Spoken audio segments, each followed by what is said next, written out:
আসসালামু আলাইকুম। আমি জাকির হোসেন। সুপ্রিয় দ্বিতীয় শ্রেণীর শিক্ষার্থীরা, তোমরা কেমন আছো? আশা করি সকলেই ভালো আছো এবং আমাদের ক্লাসগুলো নিয়মিত করছো। আজ আমরা কালার সম্বন্ধে আলোচনা করব। চলো আমরা আজকের ক্লাসে চলে যাই। আমরা স্ক্রিনে চলে যাচ্ছি। তোমরা এখানে দেখতে পাচ্ছ লেসন 14 পার্ট 14। আমরা আজকে লেসন 14 এ শিখব use of what colour is, অর্থাৎ কালার নিয়ে কিছু প্রশ্ন এবং সেই প্রশ্নের উত্তর নিয়ে আলোচনা করব। সর্বপ্রথম আমাদের কাজ হচ্ছে, এখানে কিছু ওয়ার্ড মিনিং দেয়া আছে। এই ওয়ার্ড মিনিং গুলো আমাদের প্রয়োজন হবে, তাই আমরা সর্বপ্রথম এই ওয়ার্ড মিনিং গুলো শিখে নিব। এবার দেখো, এখানে যে ওয়ার্ড গুলো দেয়া আছে, কালার, কালার শব্দের অর্থ হচ্ছে রং। ব্ল্যাক অর্থ কালো, হোয়াইট অর্থ সাদা, মিল্ক অর্থ দুধ, গ্রিন অর্থ সবুজ, নো বা নট অর্থ হচ্ছে না। এখানে দেখো নো এবং নট দুটো ওয়ার্ড দেয়া আছে, এর বাংলা মিনিং দেয়া আছে একটি, সেটা হচ্ছে না। এটি আমরা যখন প্রয়োগ দেখাবো তখন বিষয়টি নিয়ে আলোচনা করব। এবার দেখো, আমরা এখানে কিছু ছবি দেখতে পাচ্ছি। আমরা দুটো ছবি দেখতে পাচ্ছি। তোমরা কি বুঝতে পেরেছো এই দুটো কিসের ছবি? এই দুটো ছবি হচ্ছে, দেখো, পেপার অর্থাৎ কাগজের ছবি। আমরা আজকে এই ছবি থেকে বেশ কিছু শিখব। কি শিখব? দেখো, এখানে পেপার দেয়া আছে, বিভিন্ন কালারের পেপার দেয়া আছে, অনেক রঙের পেপার এখানে দেয়া আছে। এখন আমি যদি তোমাকে প্রশ্ন করি অথবা তুমি যদি আমাকে প্রশ্ন করো এরকম যে, what colour is paper? What colour is paper? কাগজের রং কি? এখন দেখো, তুমি দেখতে পাচ্ছ কাগজ, কোন কাগজ সাদা, কোনটা লাল, কোনটা নীল, কোনটা সবুজ, কোনটা হলুদ, অনেক রকমের কাগজ দেখতে পাচ্ছ। তাহলে তুমি কি বলবে? প্রশ্ন হচ্ছে যে তুমি কি বলবে যে কাগজের রং কেমন? এটি হচ্ছে একটি প্রশ্ন। এরপরে যদি আরো একটি প্রশ্ন করা হয় আমাকে ঠিক এইভাবে যে, ইজ ইট ব্ল্যাক? ইহা কি কালো? ইহা যে কালো না সেটি আমরা বুঝতে পেরেছি, তাহলে আমরা এই প্রশ্নের উত্তরটুকু দিয়ে দিতে পারি যে, নো ইট ইজ নট। এখানে সেন্টেন্সটি কিন্তু শর্ট করে দেয়া আছে। এটি মূলত ছিল no it is not black. It is not black. এবার দেখো, যখন নো এবং নট একই অর্থ বহন করে, না ইহা নয় বা না ইহা না, কিন্তু তুমি ন কোথায় বসাবে, নট কোথায় বসাবে, ছোট্ট একটি উদাহরণ বলে দিচ্ছি, ছোট্ট একটি নিয়ম বলে দিচ্ছি। এই নিয়মটি শুধুমাত্র এখন মনে রাখো, যখন তোমরা বড় হবে তখন বিষয়গুলো খুব ভালোভাবে বুঝতে পারবে।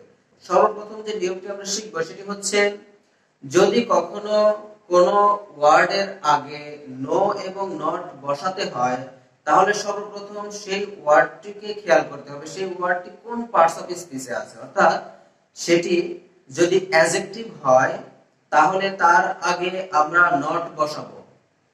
আই রিপিট, যদি অ্যাডজেক্টিভ হয় তার আগে নো এবং নটের মধ্য থেকে আমরা নট বসাবো। এখানে দেখো, ইট ইজ নট, তাহলে দেখো সেন্টেন্স শেষ হয়ে গেল। আমরা বুঝবো কি করে এর পরের ওয়ার্ডটা কি ছিল? এর পরের ওয়ার্ড কিন্তু ছিল মূলত no it is not black, না ইহা কালো নয়। তাহলে তোমরা খেয়াল করে দেখো, ব্ল্যাক হচ্ছে অ্যাডজেক্টিভ, তাই এখানে আমরা নট ব্যবহার করেছি, নো ব্যবহার করিনি। এবার দেখো, আমরা আমাদের মূল কথায় চলে যাই, সেটি হচ্ছে যে এখানে অনেক রকম কাগজ দেখতে পাচ্ছি আমি। তাহলে আমি কাগজের রং সেটা কি বলবো? আমরা সাধারণত কাগজকে সাদা ধরে থাকি। যত রঙের কাগজ দেখতে পাচ্ছি এগুলো সবই মূলত সাদা কাগজ ছিল, এগুলোর উপরে কালার করা হয়েছে। যেমন তুমি যখন মানুষকে দেখবে, মানুষের চুলের রং দেখবে কালো, কারো চুলের রং কিন্তু সাদা হয়ে গেছে, তার বয়সের কারণে তার চুলগুলো সাদা হয়ে গেছে। তাহলে কি তুমি বলবে যে চুলের রং সাদা?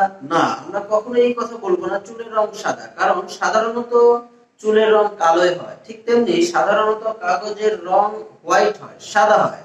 তাই আমরা এখানে লিখে দিচ্ছি পেপার ইজ হোয়াইট, অর্থাৎ কাগজ সাদা। I repeat, what colour is paper, কাগজের রং কি? ইজ ইট ব্ল্যাক, ইহা কি কালো? নো ইট ইজ নট, না ইহা নয়। পেপার ইজ হোয়াইট, কাগজ সাদা। নেক্সট আমরা আরো একটি ছবি দেখতে পাচ্ছি।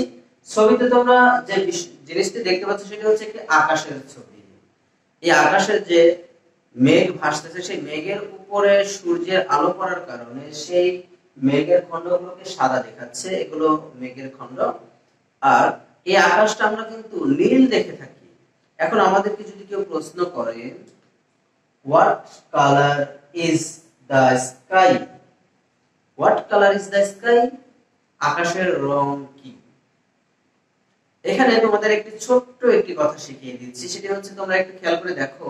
আমরা যখন দি বুক বলি তখন বলি বইটি, এখানে আছে দি স্কাই, তাহলে কি আমরা বলবো আকাশটি?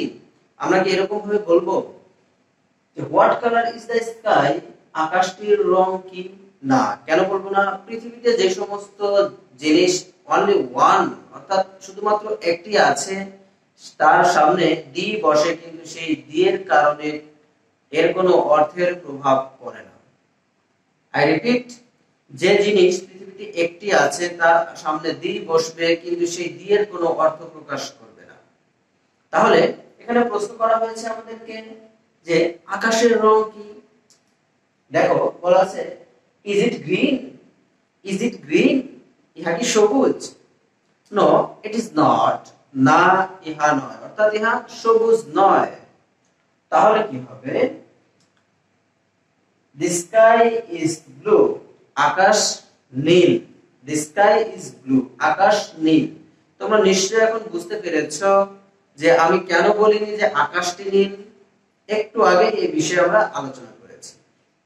এই হচ্ছে আমাদের 8টি সেন্টেন্স দেয়া ছিল। এই 8টি সেন্টেন্স আমরা পড়ে ফেললাম বাংলা অর্থ সহ। আমাদের আজকের কাজ হচ্ছে এই 8টি সেন্টেন্স আমাদের হোমওয়ার্কের খাতায় লিখে ফেলা উইথ বেঙ্গলি মিনিং, বাংলা অর্থ সহ।